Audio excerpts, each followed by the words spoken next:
Hello friends, welcome to DD cooking. இன்றைக்கி நம்ம DD cooking சேனலில் நல்ல ஈஸியான ஹெல்த்தியான மஷ்ரூம் பிரியாணி எப்படி பண்ணலாம் அப்படிங்கிறது தான் பார்க்க போகிறோம். இது செய்கிறது ரொம்பவே ஈஸி.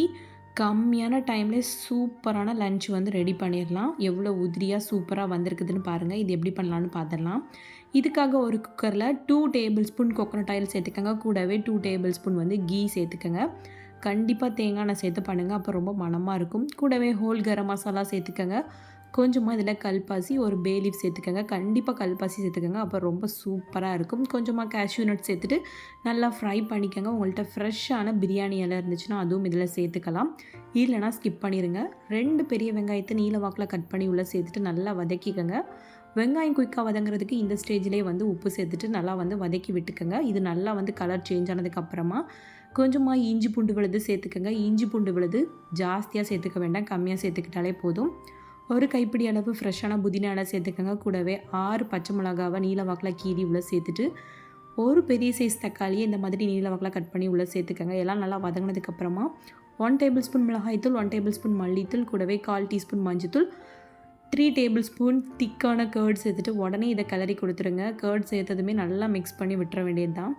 ஒரு பாக்கெட் மஷ்ரூமை நல்லா க்ளீன் பண்ணிவிட்டு இந்த மாதிரி கட் பண்ணி உள்ளே சேர்த்துக்கோங்க. கண்டிப்பாக நல்லா க்ளீன் பண்ணிவிட்டு தான் உள்ளே சேர்க்கணும். சேர்த்துட்டு ஒரு 2 மினிட்ஸ்க்கு நல்லாவே மிக்ஸ் பண்ணிக்கோங்க. இது நல்லா குக் ஆகணும்னு அவசியம் எதுவுமே இல்லை. இந்த டைமில் பிரியாணிக்கு தேவையான அளவு தண்ணி சேர்த்துடலாம். 2 கப்பு அரிசிக்கு 3 கப்பு தண்ணி கரெக்டாக இருக்கும். தேவையான அளவு உப்பு சேர்த்துக்கோங்க. உப்பு செக் பண்ணி பார்க்கும்போது உப்பு கரிக்கிற மாதிரி இருந்துச்சுன்னா கரெக்டாக இருக்கும்.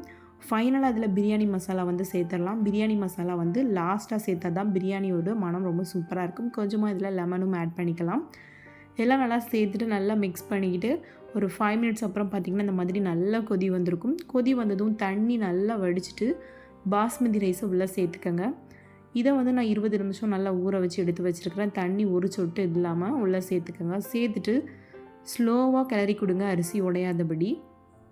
ஒரு 2 மினிட்ஸில் இது நல்லா கொதி வந்து தண்ணியெல்லாம் கொஞ்சம் லெவல் வந்து கம்மியாகி இருக்கும். இந்த மாதிரி இந்த ஸ்டேஜில் இந்த மாதிரி கிளறி கொடுத்துட்டு குக்கரை வந்து க்ளோஸ் பண்ணிவிட்டு ஸ்டவ்வை மறக்காமல் சிம்மில் வச்சுருங்க. கரெக்டாக 10 மினிட்ஸ் வந்து வச்சாலே போதும், சூப்பராக பிரியாணி ரெடி ஆயிரும். 10 மினிட்ஸில் ஸ்டவ்வை ஆஃப் பண்ணிவிட்டு ஃபுல் ப்ரெஷர் போனதுக்கப்புறம் ஓப்பன் பண்ணி பார்த்தீங்கன்னா சூப்பரான மஷ்ரூம் பிரியாணி ரெடி ஆயிரும். பாருங்கள் எவ்வளோ அழகாக உதிரியாக வந்திருக்குதுன்னு. மஷ்ரூம் வந்து ரொம்பவே உடம்புக்கு நல்லது. அடிக்கடி வந்து உணவில் சேர்த்துக்கங்க.